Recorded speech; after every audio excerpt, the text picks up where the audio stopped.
Good evening, everyone. Evening. Thank you, Kenny, for the flattering introduction. Thank you to everyone again for the opportunity to speak, to the elders for the opportunity to speak. I'm always glad to get every opportunity that I can to improve my preaching skills, and I'm just really happy to be able to give one more sermon before leaving for the summer, just so everyone knows. He was talking about an undying allegiance to North Boulevard, but so no, I do plan on staying at North Boulevard for all my time at FC, and as I'm here, or the longer I'm here, I just desire to do more and more at North Boulevard as my time as a student allows me.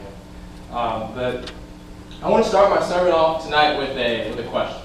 And it's a simple question, but it might come across as maybe a little bit of a weird question, but I just ask that you really think about it, really take time to meditate and think on this question. And here it is. Should a Christian be comfortable?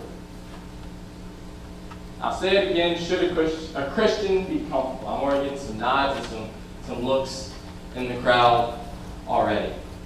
And as you're sitting there and as you're thinking about that, I ask that tonight, as you're sitting in the pews, not to get too comfortable, to doze off or fall asleep on me. I also see some yawns in the crowd right now. So, but on that subject, I'd like to talk about what I mean when I even say comfortable in the first place. I don't mean cheating on your diet, having a soda here, some cake there, enjoying some sweets and getting comfortable in that way. I don't mean slipping into your favorite pair of slippers or putting on your favorite fuzzy bathrobe to get comfortable. That's not what I mean. To elaborate on what I mean, I want to start in Genesis chapter 12. Turn with me to Genesis chapter 12. Tonight, I want to use Abraham to convey what I mean when I say comfortable. Keep thinking on that question. Should a Christian be comfortable? It's Genesis chapter 12, starting in verse 31.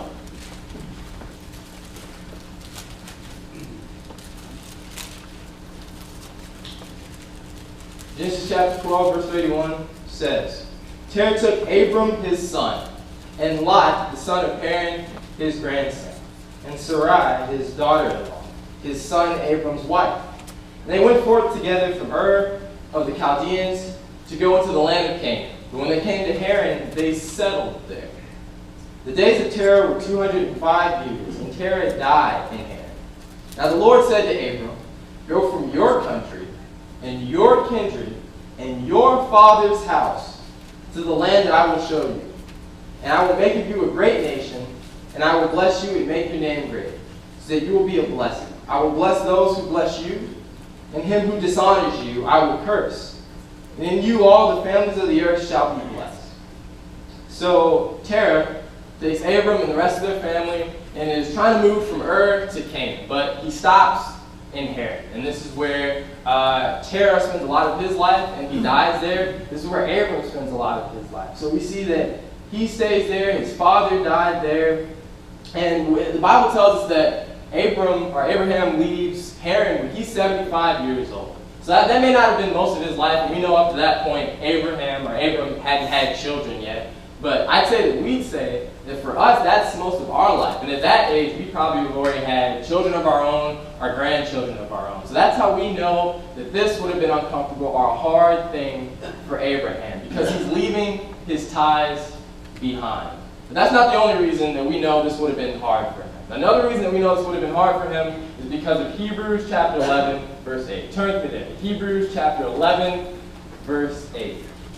As I've gone through my studies this year, Hebrews have probably become my favorite book so far. And who knows if it will stay that way. But Hebrews chapter 11, verse 8 tells us why we know this was hard for Abraham. In Hebrews 11, verse 8, it says, By faith, Abraham, when called to go to a place he would later receive as his inheritance, obeyed and went, even though he did not know where he was going. So we know that this was hard for Abraham because he was leaving all of his ties behind, because he was going to a place that he knew nothing about, and because he had to do this by faith. It required faith for him to do this. Now in my life, I've moved about 6 different times. And out of all the times and all the places that I've moved from, the hardest place for me to leave was St. Louis, Missouri.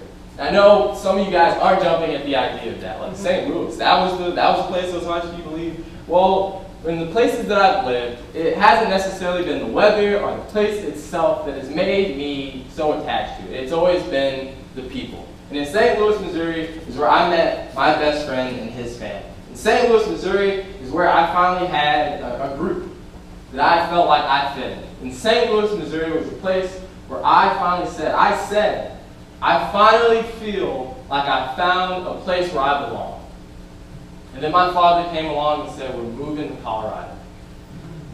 And I was devastated. It was hard for me. It was one of the hardest things I had to go through in my life. I remember telling my parents, if we move, I'm going to die. Now, obviously I didn't, because I'm standing here in front of you now. But it doesn't change my point nonetheless. I was going to a place where I didn't know if I was going to be do socially as well, if I was going to find people that I'd be as close to as the people I was with in St. Louis. I didn't know if there was going to be opportunity for me there. I don't know if it was necessarily, in my opinion, a better place would be a better place than St. Louis. And I feel like that is something that we all struggle with when we have to go to a new place. Is there going to be a job for me there? Is there an opportunity for me there? Am I going to be able to support my family for me there? Am I, as a person, socially going to do well there? Are people going to accept me? Is it going to be a better place than where I am now? I don't know anything about this place. I remember when coming home from my job or coming home from school, my mom would always ask me the same thing, just about every day. I'd come in, obviously tired, and she'd say, Roy, before you get comfortable, could you do this for me? Or Roy, before you get comfortable, could you do that for me? And I always hated it when she asked me to do that. But I knew, nonetheless, exactly what she was saying. Before you get out of that working mindset, could you do this for me? Or before you put yourself at ease, could you do that for me? When I say comfortable, I mean a situation that we consider ideal. I mean a situation where we're used to things. A situation when things are most convenient for us. When I say comfortable, I mean when we are in control. Abraham is probably one of the most important figures in the Bible. And one of the first commandments we see that he receives from God is to give up control of his life. This is something that we see God tell to a lot of people in the Bible. This is something that we see a lot of people in Scripture, just a situation that they are in. Another person that we see go through this is David. So turn with me to 2 Samuel chapter 11, starting in verse 1. 2 Samuel chapter 11, verse 1. 2 Samuel 11 is a chapter where David makes one of the biggest mistakes of his life with Bathsheba. So you probably already see where I'm going with this. 2 Samuel chapter 11, verse 1.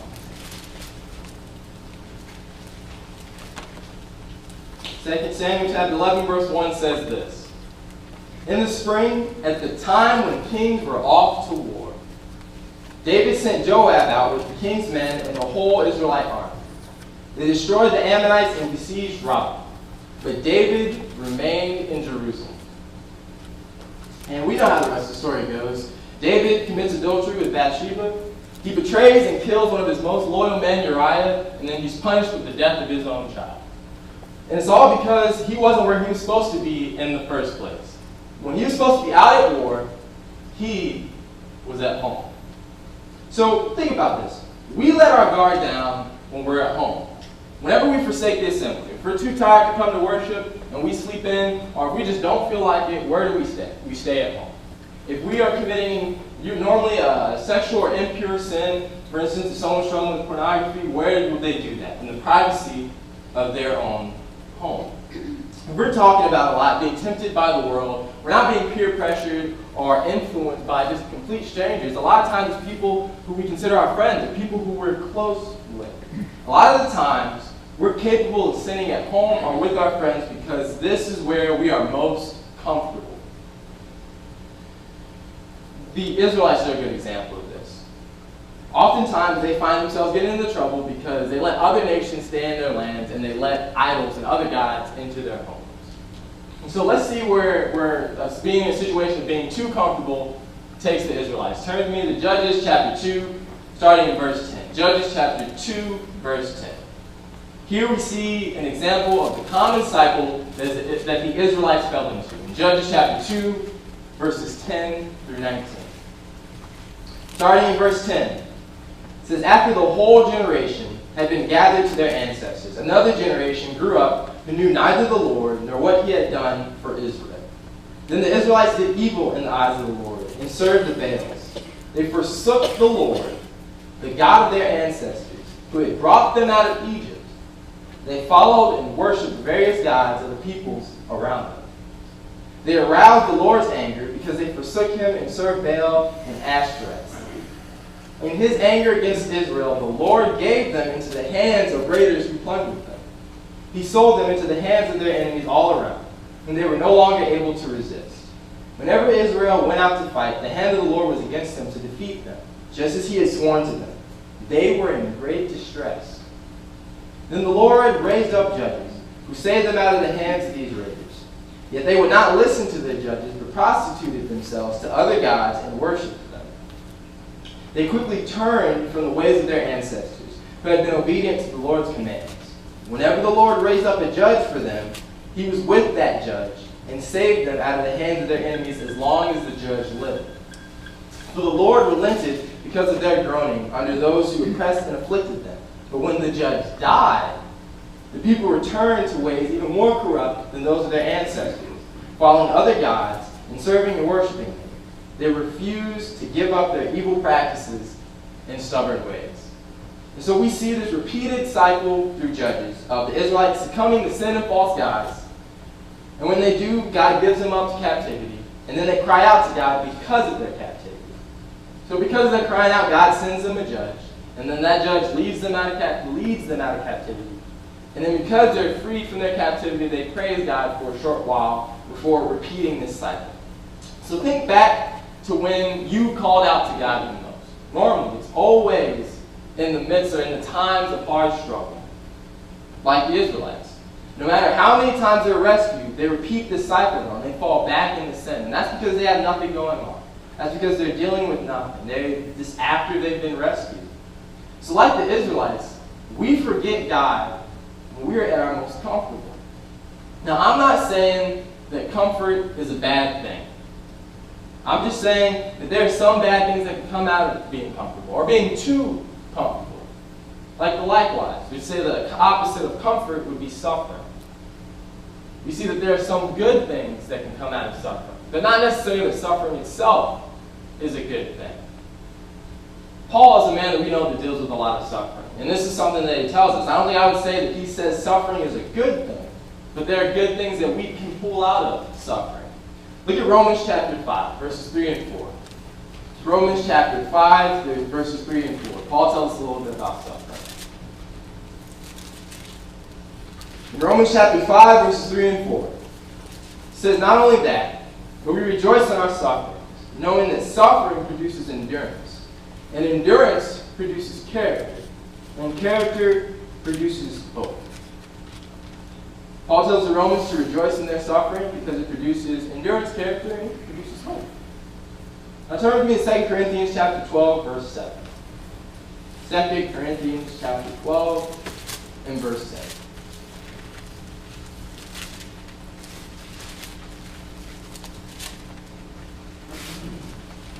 There are many pages turning. You need the time to get there. 2 Corinthians chapter 12, verse 7. It says this, to keep me from being conceited because of the surpassing greatness of the revelations, a thorn was given me in the flesh, a messenger of Satan to harass me, to keep me from being conceited. 3 times I pleaded with the Lord about this, that it should leave me. But he said to me, my grace is sufficient for you, for my power is made perfect in weakness. Therefore I will boast all the more gladly of my weaknesses, so that the power of Christ may rest upon me. For the sake of Christ, then, I am content with weaknesses, insults, hardships, persecutions, and calamities. For when I am weak, then I am strong. So Paul describes his discomfort as a thorn in his flesh. And out of his inconvenience came the power of Christ and strength. So it's not that all these things can't be learned in times of ease or when times are easy, but we more so seek them out when we're outside of our comfort zone. As we discussed this morning, we know a person who also pulled things out of their suffering, who learned obedience from the hard things that they're going through, as King talked about, which is Jesus. Turn with me to Luke chapter 9. Luke chapter 9, verses 57 through 58. We learn a little bit about Jesus' suffering here. Luke chapter 9, verses 57 through 58.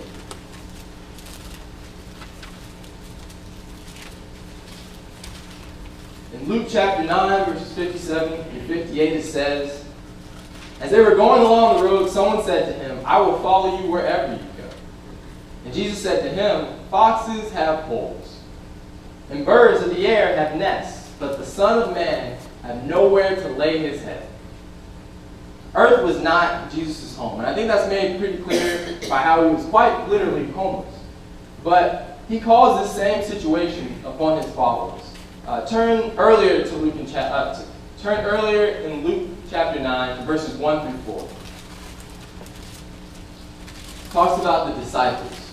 It says, "And he called the 12 together and gave them power and authority over all demons and to cure diseases. And he sent them out to proclaim the kingdom of God and to heal. And he said to them, 'Take nothing for your journey. Don't take a staff, don't take a bag, don't take any bread, don't take any money. And do not have 2 tunics. And whatever house you enter, stay there, and from there, depart.'" Going to the next chapter, Luke chapter 10, same verses, 1 through 4. You see that something similar is said to the 70 or the 72. In Luke chapter 10, verses 1 through 4, it says, "After this, the Lord appointed 72 others and sent them on ahead of him, 2 by 2, in every town and place where he himself was about to go. And he said to them, 'The harvest is plentiful, but the laborers are few. Therefore pray earnestly to the Lord of the harvest to send out laborers into his harvest. Go your way. Behold, I am sending you out as lambs in the midst of wolves. Carry no money bag, don't carry a knapsack, don't bring any sandals, and greet no one on the road.'" We also see in the Gospels that Jesus tells the rich young ruler to sell his belongings before following him. He calls the disciples to leave their jobs and leave their families behind when they come to follow him. And we see that he tells his followers to bring nothing when he sends them out. That way they have to rely on God, just like he does. So I'm not saying that a Christian can never be comfortable.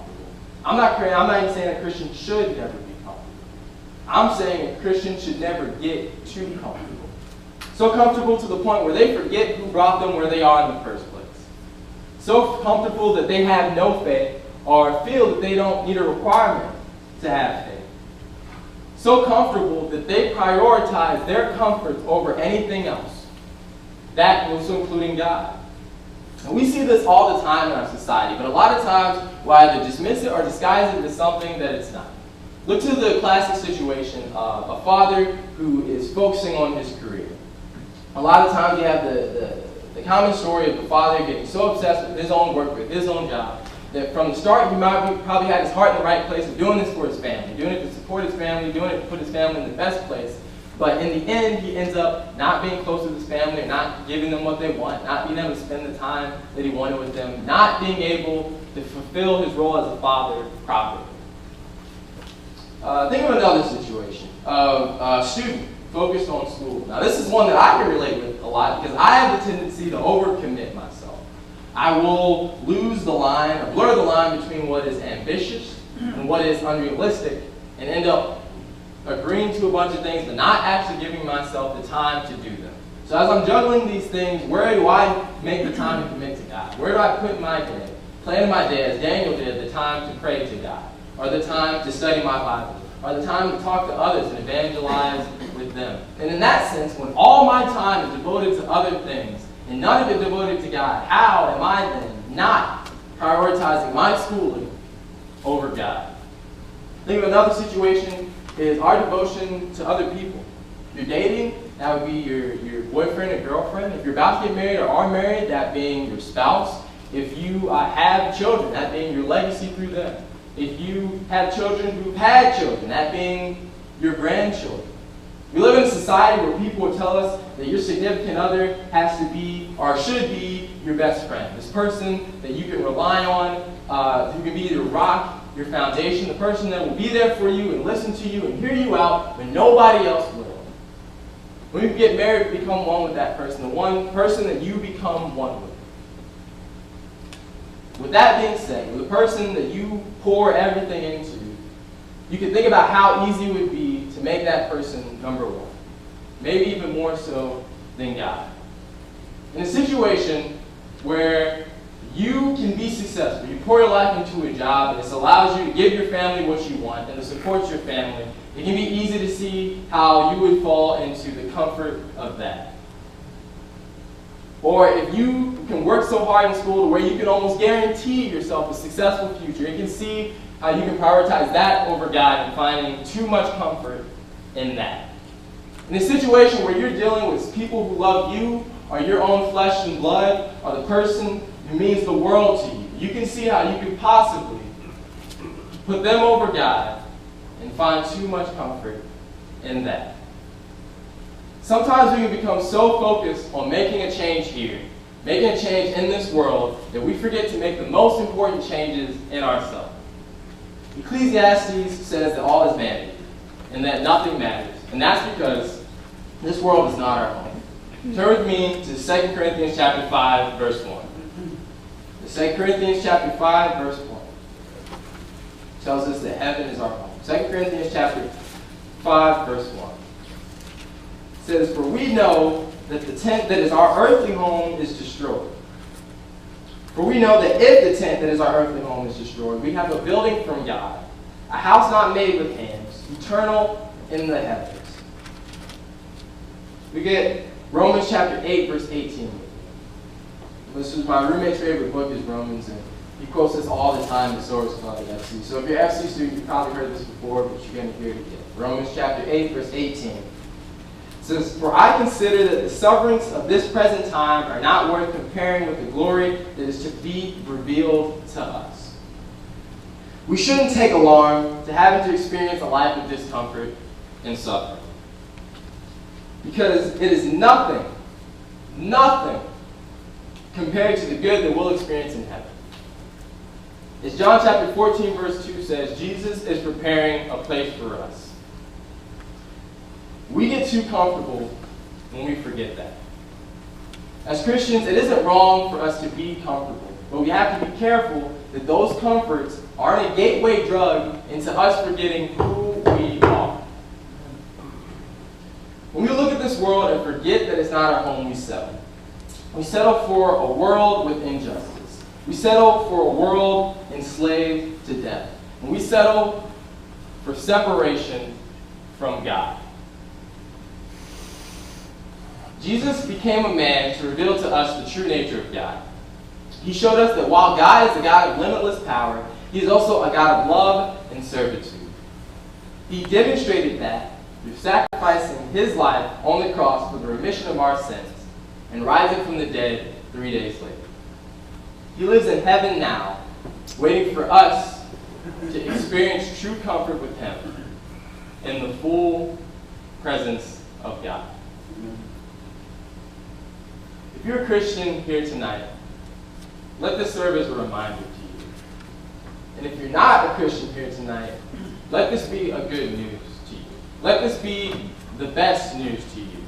Because this is me telling you, this is the Bible telling you that you have a chance at salvation. And that salvation starts with baptism. So if you want to partake in that salvation, you feel ready for baptism, this is your chance and this is your opportunity. If you're having trouble remaining faithful and you need our help in any way, if you need prayer, this is also your opportunity. All we ask is that you come to the front as we together stand.